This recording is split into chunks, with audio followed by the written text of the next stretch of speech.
कैसा है भाई? ठीक है भाई, ठीक है। I am from Uganda.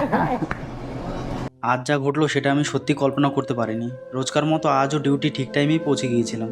হালকা চাপ ছিল, তার সাথে ক্লান্তি, সাধারণ একটা দিনের মতোই। গিয়েই কাজ শুরু করে দিলাম। হঠাৎ করে কি মনে হলো একটু বাইরে বেরোলাম। বাইরে গিয়ে দেখি দুজন বাংলাদেশি ভাই রঙের কাজ করছে। আমি আগে কখনো দেখিনি ওদের। তবু আমি নিজ থেকেই কথা বলা শুরু করলাম। কথা বলতেই ওরা বলে উঠল, ভাই সকাল থেকে কিছু খাইনি, 2 কাপ চা খাওয়াবেন? শুনে মনটা কেমন ছ্যাদ করে উঠল।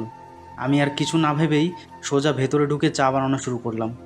আমরা জনসেবা করতে আসি না তো বাগালা থেকে বাংলা থেকে না তো, আমি তো গরিব মানুষ। ঠিক তখনই আমাদের বস আমায় ডেকে কিছু বোঝানোর চেষ্টা করলো, আবার ইংরেজিতে। বিশ্বাস করুন, আমি কিছুই বুঝতে পারলাম না। সব যেন মাথার ওপর দিয়ে যাচ্ছিল।